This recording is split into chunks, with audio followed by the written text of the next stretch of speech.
Welcome to Parc Ferm, the Canadian Formula One podcast. That's P3. Okay, mate. Woo! Purple. Hey! He's got on the podium. Who would have thought? We talk race reviews, news from the paddock, and bring you everything from the world of Formula One. And something to limit the problem. Congratulations. Well, change your car. You've got a problem. Change your fucking car. And you change your car because Checo has been saying the car is fucked. And now your hosts, Drew, Walker, Ed, and Tomas.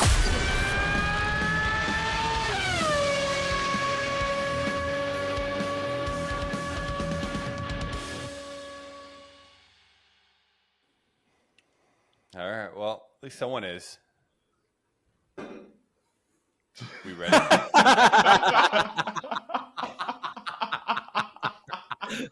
Oh, buddy, this is going to be a time. Okay, let's go rock and roll. Press that fucking record button. I guess we are recording. It is. No, It's we're on. already good to go.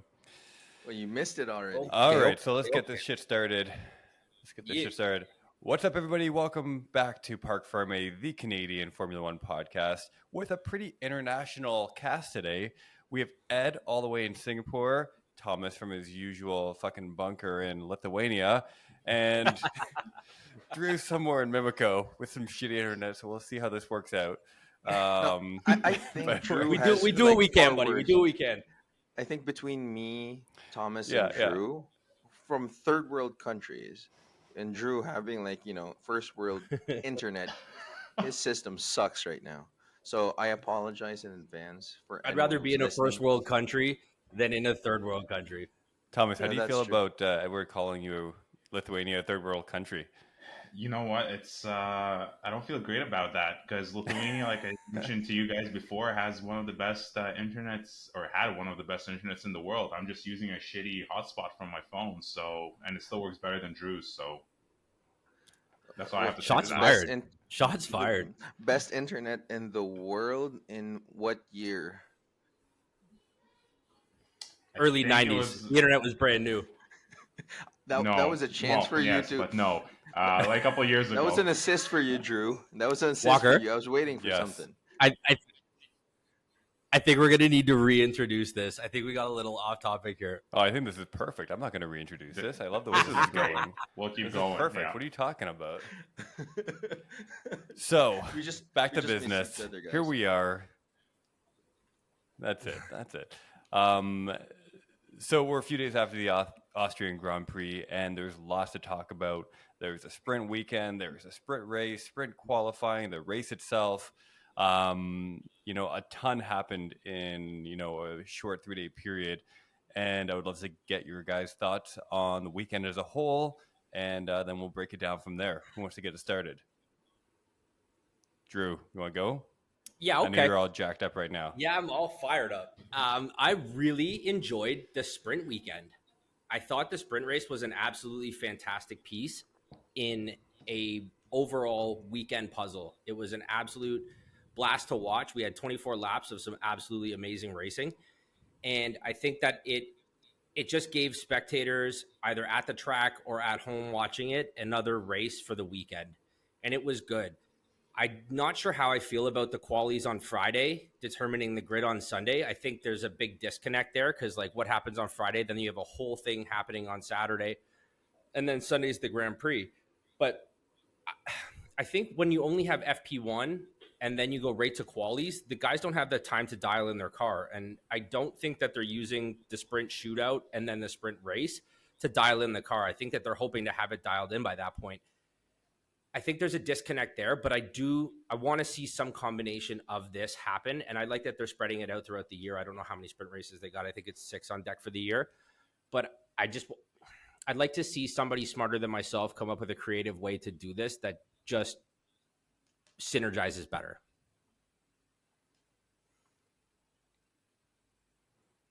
Thomas, what do you think? How was the race for you? First of all, before I get into that, I have to say all of you guys get 5-second penalties for dissing my internet. That was not cool. Well, I didn't say shit, man. I'm just for the ride. But overall, quality was good. Sprint was entertaining. My favorite part of the race was the race itself. I found it to be very, very entertaining. How I think it was 1,400 incidents or something of track limits, which I think averages out to be one every single car once per lap on average, or something like that. So that was purely insane how they could in the end keep up with all the infringements that were going on. They had to adjust all the places, all the finishing places. Like I think it was what, like 5 or 10 hours after the race where they had to review everything. So that was a first one that I saw, and I found that pretty interesting and pretty funny at the same time. Overall, loved the race. It was a great race. Looking forward to more races like that. Hey, did you have a chance to watch? I guess you weren't watching live, were you? No, I wasn't. I was on an island during the race and zero internet, and yeah, Yeah, I was in a secluded and I think island that's the for like first about time I've ever heard someone say that. 5 days, 5 days in a no, secluded have island. you caught up since, or No, are I you just have. here So I for eye no, candy? so Okay. no, so I will admit that I haven't watched the sprint race, but I watched pretty much all of the race results and like the highlights and whatnot. The only thing I can say is that the race director basically was Oprah when she was giving away cars, which is giving away just race penalties. But I mean, and all the complaining and all the complaining of Lewis Hamilton about, hey, Perez are um, got out on turn 10 again and again and again. It's like all the complaining that I heard. But yeah, I mean, technically I didn't watch the full race, but highlights in itself is just like, well, okay, a lot of fun stuff. And I've been reading a lot of race recaps on the blogs as well. Excellent, excellent. Well, I thought the race itself was pretty entertaining. I kind of enjoyed we'll get into the track penalties and things like that a little bit later, but I enjoyed kind of hearing these guys whine about it the entire time, because here you are, the pinnacle of motorsport, the best drivers in the world, and you can't keep it like inside the lines, inside the track.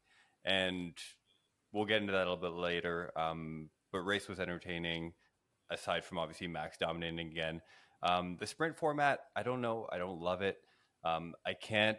It's hard for me to really get on board with it, because I personally, as a fan, really don't see the value in it, as it lends to the championship. And maybe it's just this year because the championship is gone. Essentially, it's over with Max so far in the lead, but it feels, to Drew's point, a little bit disjointed the way they have the weekend. It feels a little gimmicky to me. I'm not sure if you guys kind of have the same takeaway, and maybe I'm just a purist. Maybe I just like my practice on Friday, my quali on Saturday, my race on Sunday, but I don't really get much from seeing that half an hour race or whatever it is. Um, Other than, yeah, I don't really get much of it. And really, I think that race would have been pretty boring had the weather not turned and forced some teams to make some decisions with tires. But that's just my take. And like Drew, maybe there's someone smarter than all of us that can come up with a slightly better format. But right now, just as is, it doesn't add anything for me. I don't know. For me, I find that the sprint race always adds that complexity in terms of the strategy. Reason behind it is that like everyone's pretty much used to setting up their cars for like that one shot hit for the best time, and then the following day setting up their cars again for like longer stints of the race depending on what tires they use. I think what the sprint race does is it challenges the teams even further to, okay, we're going to set up for quali, we get the fastest time, and then we get the grid place on the sprint race.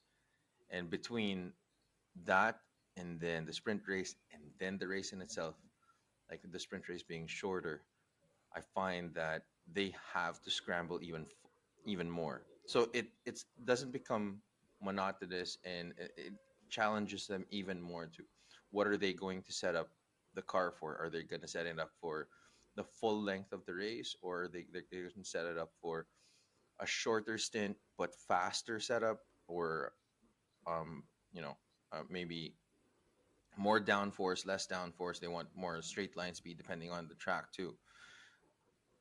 And I see your point, Walker. Wherein if they uh, if they have the sprint race, what's the point of it? It just adds another race to the weekend. I don't know. For me, it's just like as long as they don't do it for every race, they choose it for different tracks. It's fine, and that's where the purist in me comes in as well. Like I don't want it every single time, but for me, it just adds that extra. Hey teams, panic now because there's going to be a sprint race this weekend. Thomas, what do you think about that? So do you think, I'm just going to pick up on that a little bit and just to pose a question to all of you guys. Do you think that having the sprint race on the weekend and the time that takes and the focus it takes away from the race itself, do you think that the quality of the race and the strategy of the race itself is reduced because they don't have that free practice time to test different setups and things like that? I don't think so. I think, to kind of further what Ed said, I believe that like the sprint race doesn't offer them time because they're taking away FP2 and FP3 that they don't have an opportunity to set up the cars. So I think the sprint race, because it's a shorter stint, they can usually do it on like one tire. And I think it forces the teams to switch things up. The fuel load's different. They're not 100% sure of how this thing's all going to play out.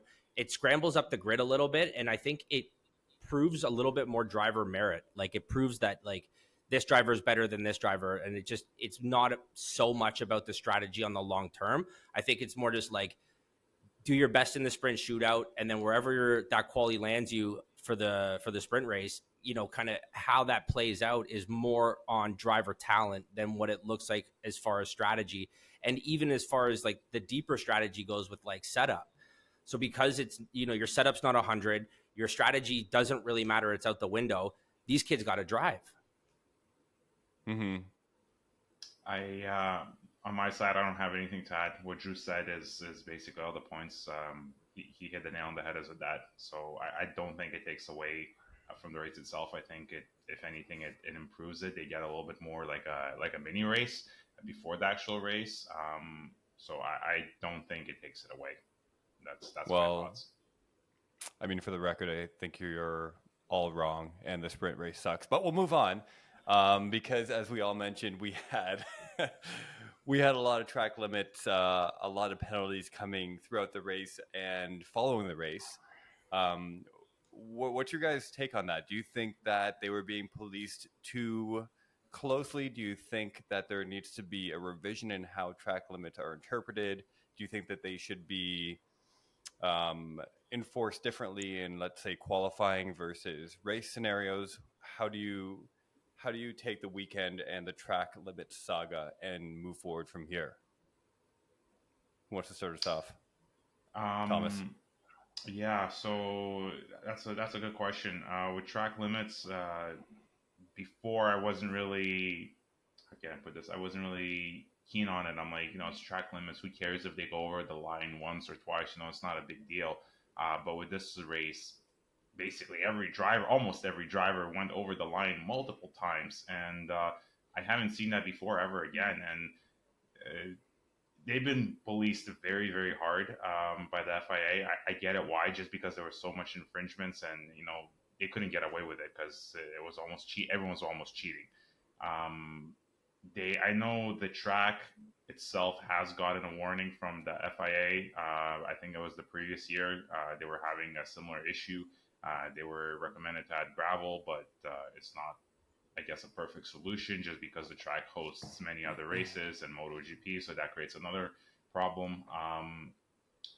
But yeah, I think for this specific track limits were a little bit too much. As much as I loved the race and I found it entertaining, I would not want to see a repeat of what happened in Austria on any other track. It was once was enough, and let's make sure this doesn't happen. That's my thoughts, Ed. I don't know. For me, I really enjoyed all of the drama that that ensued because of all of the warnings and the penalties that were given on that weekend. From a racing point of view, in terms of regulation, I would say that let them race. Like I think one of the key highlights or key drivers that for me was like really affected by this was Sergio Perez. Like his qualies, like his three fastest qualies, um, just for track limits were like erased, and then he showed up in the race and just like went through the field, but didn't he didn't really get the amount of penalties that he should have gotten.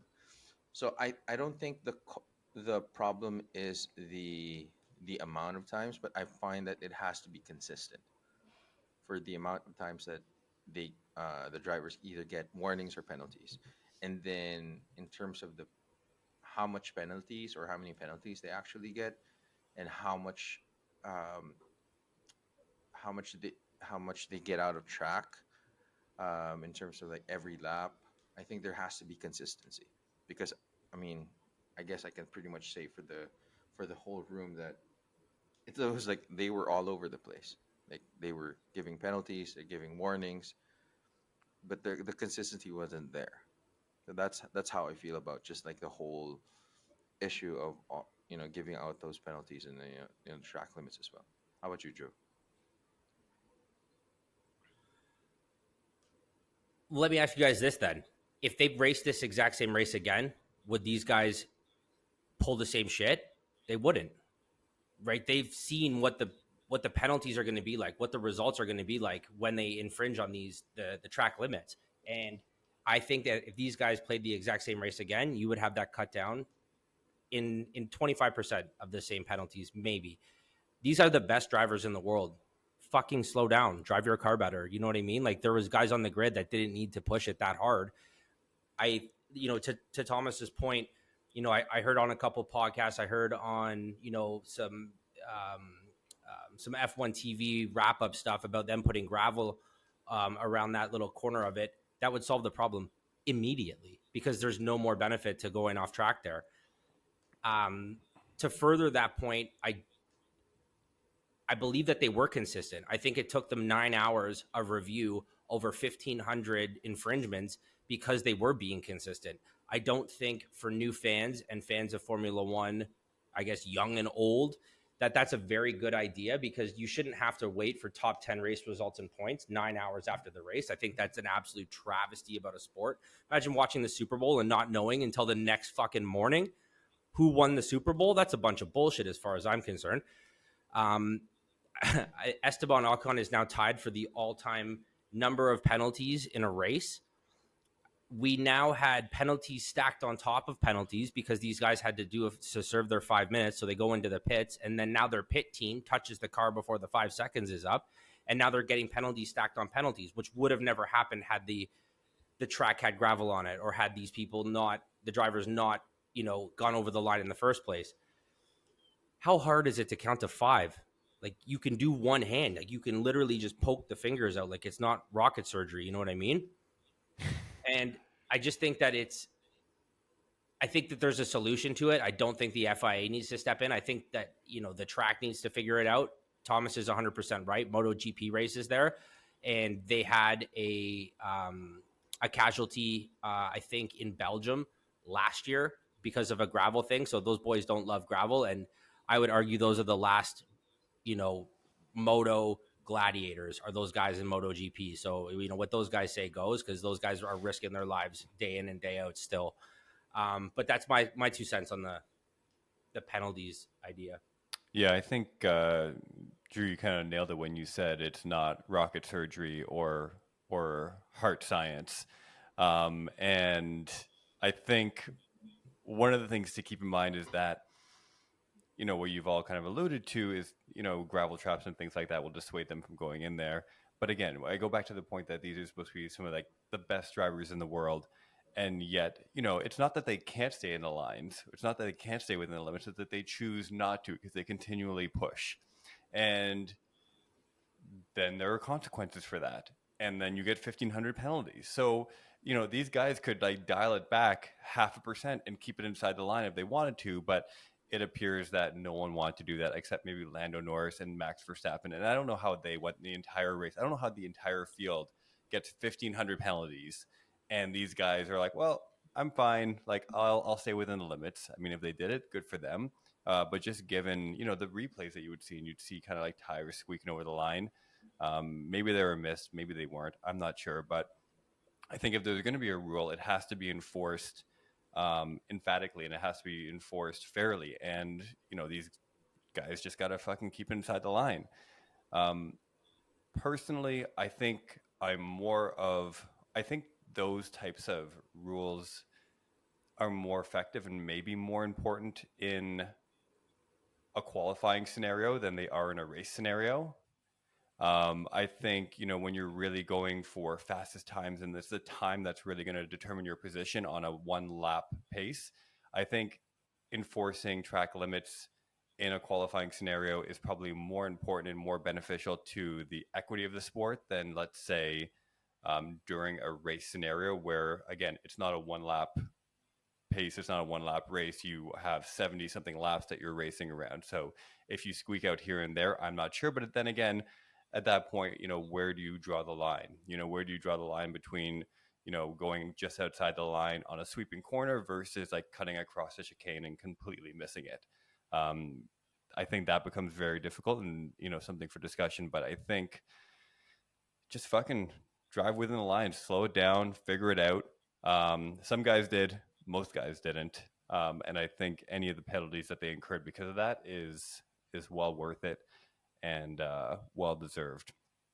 And the fact that it took 10 hours afterwards to, I guess, tally them all up just means that we need a better system, or who knows, a fucking team, a stadium full of people looking for this shit as well. Who surprised you this weekend? Who really impressed? Max Who wants to go first? Max Verstappen. No, I'm kidding. Of course not. Who surprised me? Lando Norris. I think he showed up pretty well. One thing that I noticed from him as well, he was able to stay within the track, which is huge kudos for him. I know I sometimes rip on him. He might not be my favorite driver or anything like that, but this race, I think he really stood out to me. I think he did a fantastic job overall of the race, and good for him. Yeah, I think he must have listened to the episode last week when Drew was talking shit about him. He's like, yeah, well, I'm going to show that guy. I'm going to fucking show him. I'm going to drive the race of the season. I would also like to note that Lando Norris got a fucking upgrade package, okay? It was based on the last car, I think he would have pulled the same shit. You know what? Kudos to Lando Norris. I'd like to say 2 people that surprised me. One, Carlos Sainz. He was driving greasy. Like he was going into the corners with his elbows up. I absolutely loved it. He was super aggressive, said fuck you to Ferrari team orders, just did his thing. Like he was greasy. I loved it. Who else surprised me? I think George Russell surprised me a little bit. He wasn't as quick and consistent as I thought he would be. He didn't look great in quali, didn't look great in the sprint race, and he only mustered up to 7th place because other people were getting penalties. But I think Lewis had a fair point when him and Toto had a little sit down and a sing song during team radio when he said, Lewis, I know the car is shit, just drive it. Like he just, it was one of those scenarios. He just kept bitching about it. What I'd also like to point out too, while I have the mic for a moment, is that every one of those dudes on the grid is a fucking tattletale. Every single one of them did it. There is no unguilty party there. Like Lando Norris, Lewis Hamilton, they were all riding on each other. Oh, they're over the. I would love to see the number of radio messages as a stat on that race? Because if there's 1,500 penalties, I would argue there's 3,000 messages about it. Ed, who do you got? Sorry, Who surprised you sorry, this week? I was trying to get out of mute. Yeah, The days. let me start. Yeah, yes. Let me start off with Lewis Hamilton being like an extra little bitch that weekend. Like, oh, my car's Little not big bag working. bitch. Oh, yeah, pretty much. And oh, my car's not working, or it can't turn. It's so slow. It sucks. Like, oh, the one Perez in front of me, like he went off track, turn 10. Like, just like what Toto said, drive the damn car. You're the winningest um, driver on the grid. Yes, you have a shitty car, but just drive. I was so surprised about how he acted and how he was just like absolutely complaining again and again and again. Um, the other driver that surprised me too was, and this may or may not piss a lot of people off, but I was almost writing Sergio Perez off for the entire season. It felt like the past few races he was just like he wasn't himself, and he came back with a vengeance for the Austrian Grand Prix, and I'm glad that he's coming back. I know he's not going to be showing up and trying for the drivers' championship this year with the gap that Max Verstappen has already set up. But I'm just glad that he's back because low key is one of my favorite drivers to really take it to Max this year. But it's not going to happen anymore. But at the very least, bring out the Checo that killed it in the Abu Dhabi Grand Prix from last to first, because that guy has always been like one of my favorite drivers, and that was one of my favorite drives for him as well.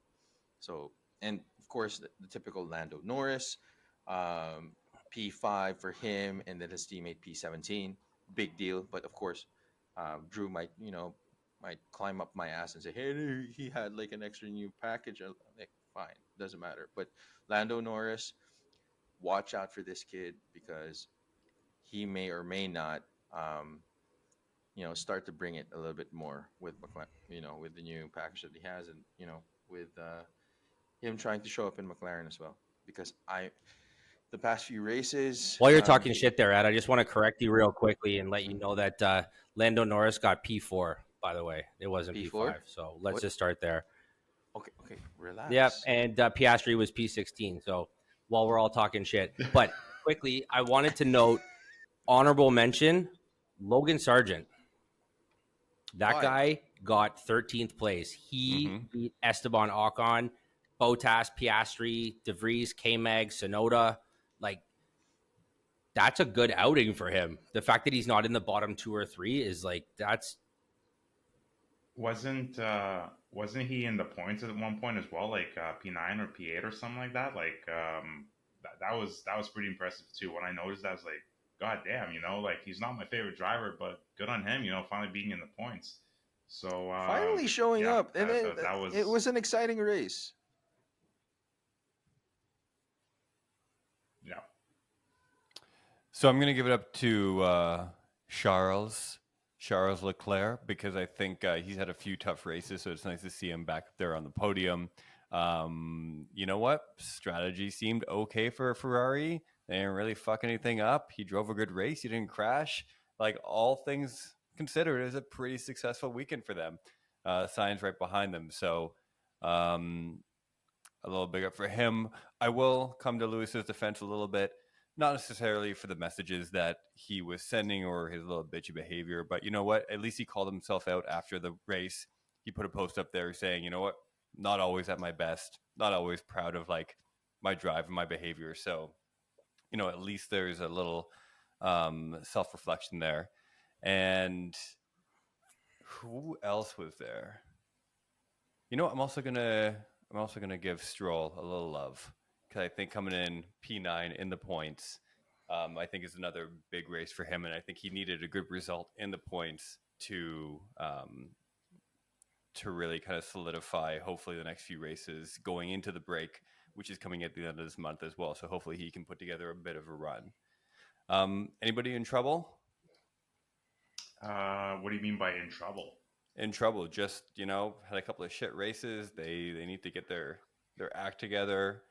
I mean, Nick DeVries. I'm going right back to Nick. Like, I'm sorry. Nick like DeVries, he has Danny Rick knocking at the Danny Rick's knocking at the door there. Like, they have a great driver. I don't know how much longer, even if they don't go with Danny Rick, and I think for entertainment value, putting Danny Rick in a car would just like boost attention towards there. He'd finally be out of the paddock and in a car. I think Instagram would fucking implode, just like a submarine, I once heard. And I think that, and I think that he has not shown up like he did the very first race when he stepped into the Williams when Albon got pancreatitis. Like, he actually has not showed up to bat since that race once, not once. Not even in like a quali or like a sprint race, like has not shown up to bat. And like Albon has shown everyone what that car can do, straight up. Yeah, well, they're on different teams right now, right? Yeah, I just thought that. Okay, there you go. Just checking. That coffee, I'm telling you. Yuki. I think, you know what? I think the pressure on DeVries is a bit of bullshit. I think do you really? I do. I feel for the guy. He's 1 year in. He's a rookie. He's coming in. And yeah, Yuki's in there. But, Yuki had a couple of rough seasons for a few seasons as well. And I just think Red Bull have such a short leash on their drivers, especially in Alpha. And I think the guy deserves more time. And I think to put this kind of pressure on him at this point of the season, this early in his career, I mean, no wonder he's like fucking up. I think the pressure must be immense. And I don't think you can really drive successfully in that environment, or it's very hard to. But I feel for the guy a bit. I think, he's not being given enough of a chance, or maybe there's a nurturing aspect to it that's missing from the outside, at least. I think, I heard a reporter quote where, Christian Horner wasn't really a fan of signing him in the first place. It was kind of Helmut Marko that kind of pushed for this. And Christian was like, no, I don't really like him for whatever reason. But I think it's a tough environment to race in. I think it's a tough team to race for. And I think it's hard to excel on that team. And I feel for the guy a bit. Hey man, Pierre Gasly did it perfectly fine. And did he? What did he do though? Like, what did he do? Last year he was killing it. He was just going ham on it. He was showing up really, really well. I don't know what it is about DeVries. I don't like him. He has a very punchable face. It's like he's almost that kind of person. Like, we just see his face and you want to punch him already. So that's one thing that does it for me. Otherwise, as Drew said, he showed up really, really well the first time, and now he sucks. Simple as that. He sucks so bad I forgot what fucking team he raced for. Yeah, exactly. He needs to get the fuck out of the sport and stay the fuck out. Wow. You know who's probably Nick DeVries' biggest fan right now? Lance Stroll. Because I think when DeVries is out, Lance Stroll returns to having the most punchable face in the paddock. So he's probably like, give that man a seat. Keep him in here. He's probably like texting him like, affirmations and shit before a race. Like, you got this guy. I'm sure he's asked Daddy to supplement his payroll too. Yeah, exactly. Gonna buy into AlphaTauri. So I have a question now then. Is Nick DeVries going to stay in F1 next year, or fuck no? Is he going to be replaced by Danny Rick? No, straight no. Danny Rick all the way. Straight And no what for do I Nick think's DeVries. gonna Danny Rick all the way. Simple as that. Case closed. What I think is going to happen and what I want to happen, two different scenarios. I think Nick DeVries is going to stick around for another at least half season if he stays at least out of the wall. I think they'll keep him around for some time. I would love to see Danny Rick take that seat. I think that would be the entertainment value would be through the fucking roof. I think to that would see be him and Yuki. What a I think that would be a terrible. Okay, entertainment, fine. I think that'd be a terrible career move, though.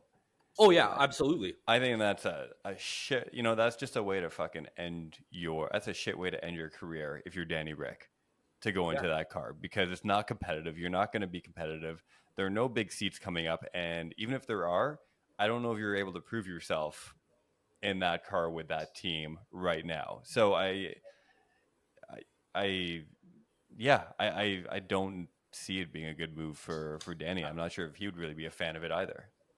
I disagree with you guys. I think again, I'm going to come back to Pierre Gasly. I think he did pretty well on that car, and since Danny didn't do so well in McLaren, I think he would be a fucking beast. I think he would kill it and he would climb. And I think he would do really, really well. Actually, I think it would be a major boost to his confidence. I think he would say, okay, this is kind of like the last chance I have. I either fucking go for it, give it all I got, or as you said, Walker, like I'm going to end my career in a shitty car, shitty team. And that's going to be the end of it. But again, at the same time, I don't think AlphaTauri is shit. I think it's maybe a lower middle grade, but I don't think it's shit. I think it has a lot of balls, and it's competitive. Interesting. So let's wrap up Sorry, go ahead, Ed. No, so I have one more question for everyone else in the room here. Do you think there will be a mid-season change wherein Danny Rick is actually just going to come in? Helmut's going to be like, yeah, De Vries, you're out. Danny Rick in. Do you think it's a strong possibility that it's going to happen? We still have a few more races in the season. So do you think there's a strong possibility that De Vries is just going to be out, and they're like, Helmut Marko's like, I'm done, and then Danny Rick is just going to take that seat mid-season? Thoughts? Yep, I think that's exactly what's going to happen. I think that's exactly what's going to happen, and I think Christian Horner's done with him, and there's going to be a shakeup. And I think I actually was thinking about this today. I think that's exactly what's going to happen. I don't know what it is. It's just an internal feeling, and I really hope it comes true. I don't think it's going to happen. I think it would look poorly on the decision-making skills of Red Bull and its sister team, AlphaTauri. I think it would be an absolute admission of defeat that they fucked up and picked the wrong guy. I think that they would do it in an off-season, that they would switch things up more than they would do it mid-season. I guess on the other side of the coin, that's such a Red Bull move, is to kick someone out like mid-season and pull someone in. But is it an AlphaTauri move? You know what I mean? Like, I know they're same. I think they're one and the same. Yeah, but in a lot of ways. I don't think so. I don't know if that's. Does Christian Horner have that end game? Oh, but didn't that happen though with Max Verstappen? Then why did he end up in the? Go ahead, Drew. Sorry, Ed. No, because I was. I was just saying, how did he end up in the opposite? Fucking hell, this is the worst. Your delay, Edward, is killing me. You have like a 4-second delay.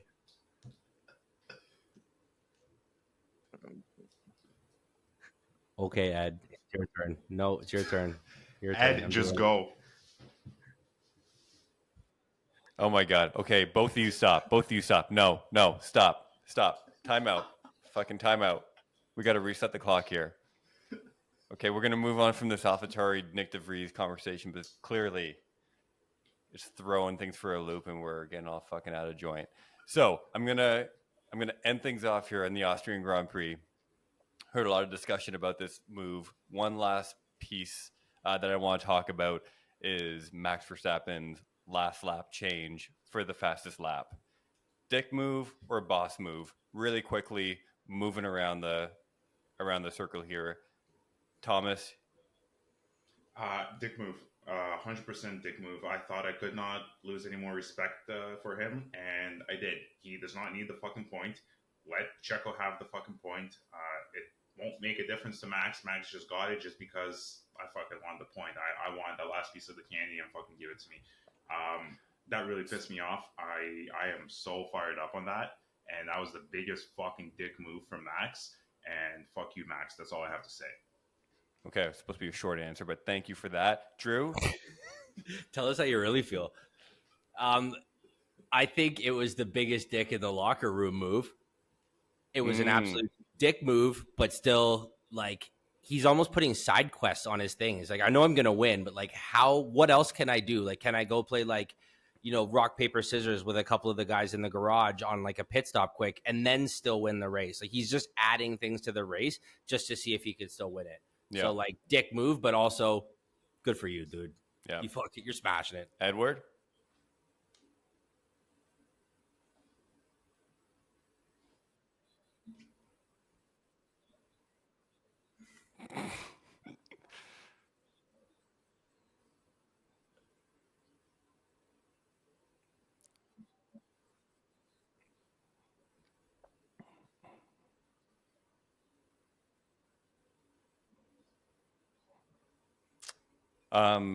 So for me, I just think it's a boss move. I think if you are that confident and that zoned into your craft and your team, and you're just like saying, fuck it, I don't care. I'm going to give away 20 seconds at the end of the race to go and score the last point because you know you can and you feel 100% confident that you can. I think, I just got to give it up to the guy. I think it's a bit of a boss move. And, not being the biggest Max fan, I think good for you, man. Like you own that shit and you got it done, and well done.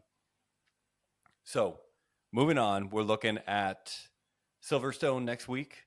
Classic track, big race for a lot of the teams involved: McLaren, Mercedes, and also Red Bull. I guess they're all based in the UK, really.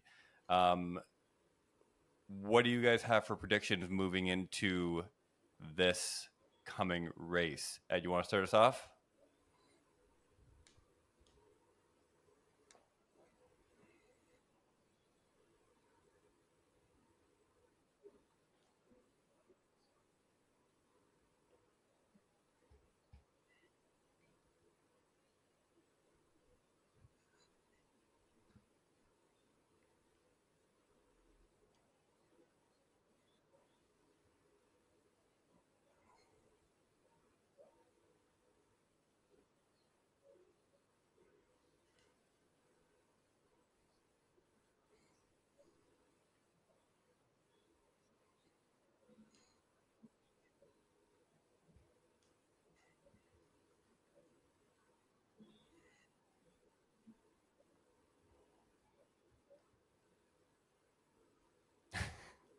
Who? Perez? Okay. Sounds good. Thomas? I'm torn on this. I think Max is gonna win, which I hope is not the case. But secretly, I also hope Lewis wins and basically shows a little bit like, fuck you, Max. Like, I'm still good and I still got a couple of moves on you, buddy. So I'm rooting for Lewis on this race. I'm rooting for Lando, but not for Max. I really, again, same as last time, I want something not horrible to happen to Max, but like an engine failure or something where he's going to be dropped down to last. That's so Lewis or Lando. Let's go. Drew, what do you got for this weekend? I think we got a Verstappen, Perez, Leclerc finish. I would love to see Lando up in the top 5. I don't know if Alonso has been showing us what he's got lately. I don't know if, the pack is caught up to Aston Martin, but Hammy and Russell are just, I would love to see them do well. This is their home race. I'd love to see those guys absolutely smash it, but I think, P5, 6, 7 for them is probably a realistic endpoint.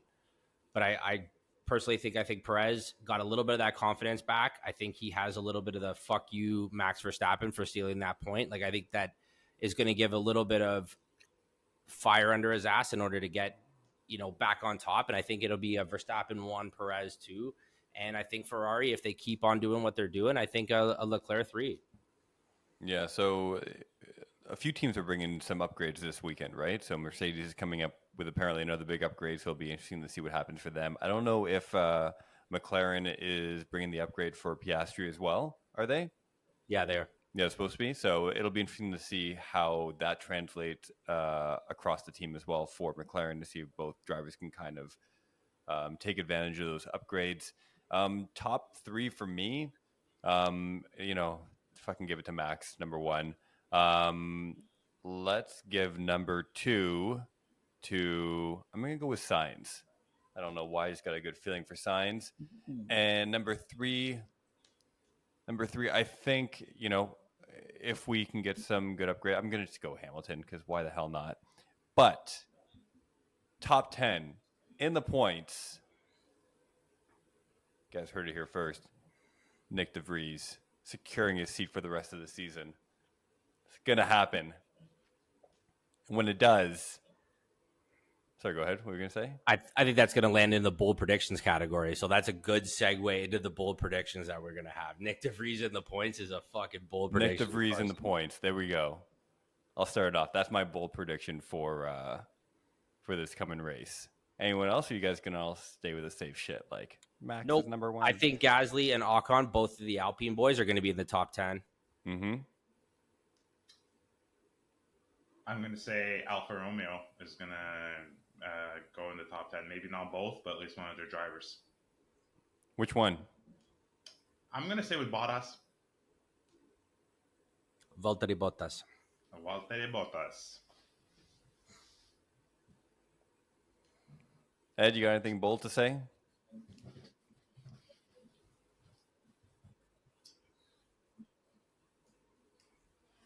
The boldest of predictions. Bolder than DeVries? They're both pretty bold. We'll see. Yeah. Well, based on our bold predictions, the top 10 is going to be pretty interesting. So it will be. I don't know. It's always a good race. I always love these heritage races. Well, heritage races, but these tracks with a lot of history in them. It's always a big weekend, so it's going to be fun. And it's just a classic setup. You got practice, quali, race. It's my kind of weekend. So before we kind of wrap up here, we're going to play our new favorite game. We're going to bring it back. I don't know, Ed, did you listen to last week's episode?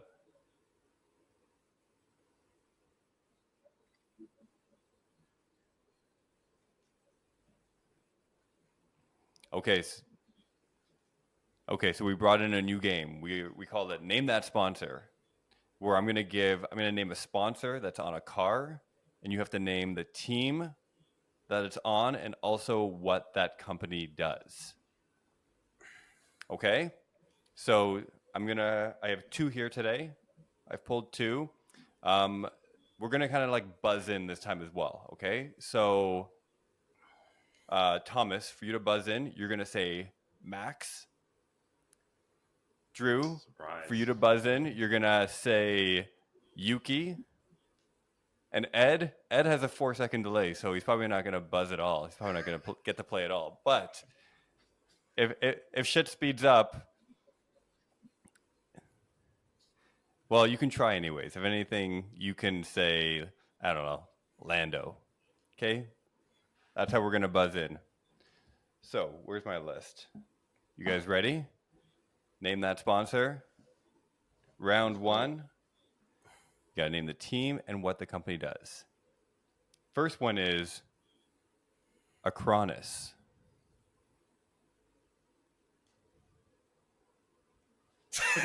Don't everyone buzz in at once. Acronis. All right, Yuki. Let's go, Yuki. Acronis. It is on Haas, and it is a logistics, shipping, and receiving company. Is that going to be your go-to from now, logistics and shipping? That's what you said last week. No, here's my logic. Acronis sounds like a Greek or like Roman god, and they usually carry shit. And so I'm going to say it's carrying something. There was some logic there, whether that's good or bad. It's logic in my head. Anybody else? I'm gonna Max. I'm gonna totally go for a yes. I'm gonna say Williams team, and for Cronus, I'm gonna say don't know why, but some sort of automotive parts manufacturer or like something like that. All right. Well, I'm gonna give you half points there, Thomas. You came pretty close. It is on Williams, and Acronis is a cyber protection and backup company. They do like cloud backups and cyber security and shit like that. So, but you got the Williams part right. So good for you. Okay, number 2. This one should be a little bit easier for you guys. Richard Mille. Yuki. All right, Drew. I know it's on Ferrari, but Richard Mille. It's a French as fuck name. I have no idea what they do. Max, I'm gonna say clothing company. Hold on. I think Edward buzzed in. He's shaking his head like you guys are all fucking wrong. Edward, take it home, buddy. Or he's having a seizure. You are wrong, my friend, but you answered that with a lot of conviction.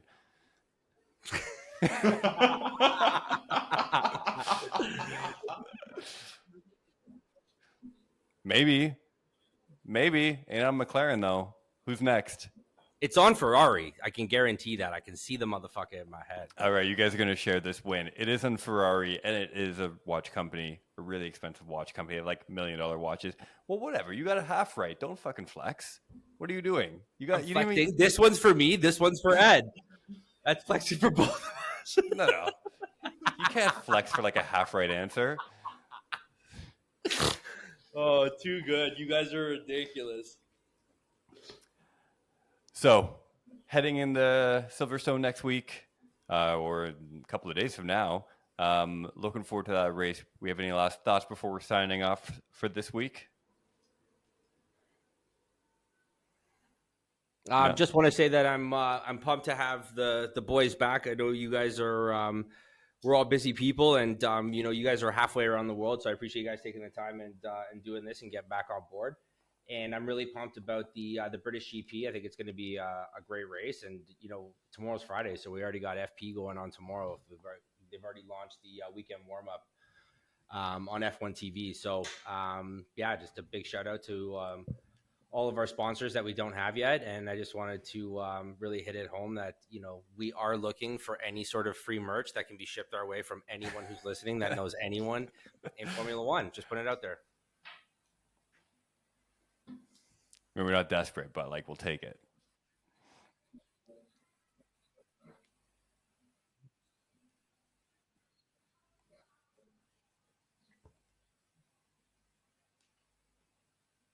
You waited till the end to fucking mention that? You couldn't have got us excited about this at the beginning. You waited until the last moment when we have no more recording time left. Thanks, Ed. Thank you. It's okay. It's a teaser. It's a teaser. It is a teaser, yeah. Yeah. Thomas? What was the question? That's a good enough answer. All right, good. Thank you. All right, well, that's it. We're going to wrap up there. No better place to end. Thank you all for listening to Parc Ferm, the Canadian Formula One podcast. Don't forget to subscribe, rate, leave a review. Check the show notes for the Discord server. Come chat with us, hang out, and we'll chat with you next time. Ciao, ciao. Peace.